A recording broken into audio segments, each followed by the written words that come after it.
আপনারা দেখছেন TBN update, সাথে আছি আমি মঞ্জুর আরিফিন। আমেরিকার সামরিক বাহিনী ভেনেজুয়েলার সন্দেহভাজন মাদক চোরাকার বাড়ি জাহাজে আবারও হামলা চালিয়েছে। এ ঘটনায় ৩ জন নিহত হয়েছে।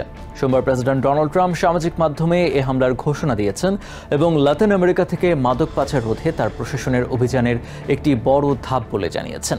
ট্রাম্প তার ট্রুথ সোশ্যাল অ্যাকাউন্টে লিখেছেন, আজ সকালে তার নির্দেশে আমেরিকার সামরিক বাহিনী চিহ্নিত অত্যন্ত সহিংস মাদক পাচারকারী কার্টেল এবং মাদক সন্ত্রাসবাদীদের বিরুদ্ধে দ্বিতীয় সরাসরি হামলা পরিচালনা করেছে। একই পোস্টে তিনি একটি ভিডিও শেয়ার করেছেন যেখানে একটি ছোট নৌকোকে হঠাৎ করে বিস্ফোরিত হতে দেখা যায়। তিনি আরও লেখেন, ভেনেজুয়েলার এই মাদক সন্ত্রাসীরা আন্তর্জাতিক জলসীমায় অবৈধ মাদকদ্রব্য পরিবহন করছিল এবং আমেরিকার দিকে আসছিল। পরে হোয়াইট হাউসে কথা বলার সময় ট্রাম্প জানান, লাতিন আমেরিকায় সম্ভবত আমেরিকা মেক্সিকো সীমান্ত জুড়ে সক্রিয় স্থলভিত্তিক মাদক কার্টেলগুলোর বিরুদ্ধেও একই ধরনের সামরিক অভিযান চালানো হতে পারে। এই বিষয়গুলো ওয়ার সেক্রেটারি পিট হেক্সের কাছে জানতে চাইলে তিনি জানান, এই অভিযান পশ্চিমা গোলার্ধের মাদক নেটওয়ার্কগুলোর ভেঙে ফেলার একটি বিস্তৃত প্রচেষ্টার অংশ। মাদক পাচারকারীদের নেটওয়ার্ক ভেঙে দেওয়ার হুঁশিয়ারি দেন তিনি। সোমবারের হামলার আগে ২ সেপ্টেম্বর ক্যারিবিয়ান সাগরে ভেনেজুয়েলার আরও একটি মাদকবাহী নৌযান লক্ষ্য করে হামলা চালানো হয়। ওই হামলায় ১১ জন আরোহী ছিলেন।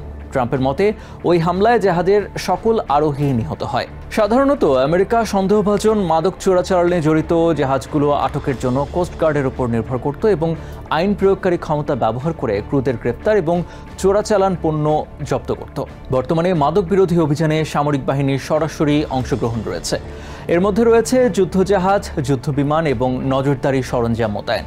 গত মাসে পেন্টাগন ৮টি যুদ্ধজাহাজ ওই অঞ্চলে পাঠায় এবং এটিকে উন্নত মাদক বিরোধী অভিযান হিসেবে বর্ণনা করে। পুয়ের্তো রিকোকেও এই অভিযানের জন্য একটি লজিস্টিক হাব এবং লঞ্চ প্ল্যাটফর্ম হিসেবে ব্যবহার করা হচ্ছে। সম্প্রতি সেখানে F-35 যুদ্ধ বিমানও পাঠানো হয়েছে। এই হামলার তীব্র প্রতিক্রিয়া জানিয়েছে ভেনেজুয়েলা। দেশটির প্রেসিডেন্ট নিকোলাস মাদুরো প্রথম হামলার ভিডিওর সত্যতা নিয়ে প্রশ্ন তুলেছেন এবং আমেরিকার কাছে একটি তদন্তের দাবি জানিয়েছেন। তিনি এই হামলাকে আক্রমণ হিসেবে নিন্দা করেছেন এবং সতর্ক করেছেন কূটনৈতিক উত্তেজনা সামরিক সংঘাতে রূপ নিতে পারে। পর্যবেক্ষকরা হামলার পেছনে গোয়েন্দা তথ্য এবং প্রমাণ সম্পর্কে প্রশ্ন তুলেছেন।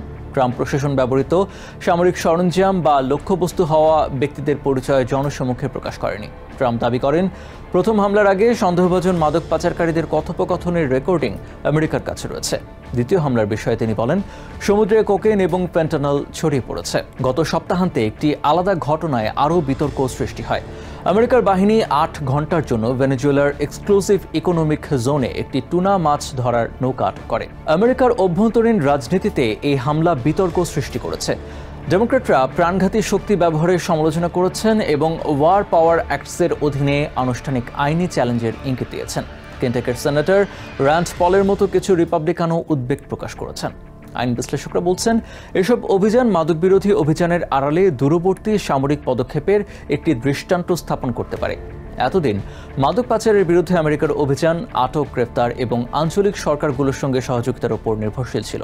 এবার মাদক দমনের ক্ষেত্রে আন্তর্জাতিক জলসীমায় সরাসরি প্রাণঘাতী সামরিক শক্তি ব্যবহার করলেন প্রেসিডেন্ট ট্রাম্প। ট্রাম্প প্রশাসন এসব হামলাকে দেশের অভ্যন্তরীণ নিরাপত্তার জন্য প্রয়োজনীয় বলে জোর দিলেও সমালোচকরা যুক্তি দিচ্ছেন, স্বচ্ছতা এবং জবাবদিহিতার অভাবের কারণে লাতিন আমেরিকার দেশগুলোর সঙ্গে কূটনৈতিক সম্পর্ক নষ্ট হতে পারে এবং আন্তর্জাতিক আইনের অধীনে প্রশ্ন তৈরি করতে পারে। এসব হামলা ওয়াশিংটন এবং কারাকাসের মধ্যে উত্তেজনা বাড়িয়ে দিয়েছে। প্রেসিডেন্ট মাদুরো আমেরিকাকে সম্ভাব্য আগ্রাসনের জন্য অভিযুক্ত করেছেন এবং এসব অভিযানকে সামরিক আগ্রাসন বলে বর্ণনা করেছেন।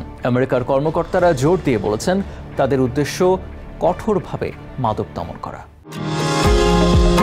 নিউ ইয়র্ক থেকে সম্প্রচারিত টিবিএন 24 টেলিভিশন, বিশ্বজুড়ে বাঙালির কণ্ঠস্বর।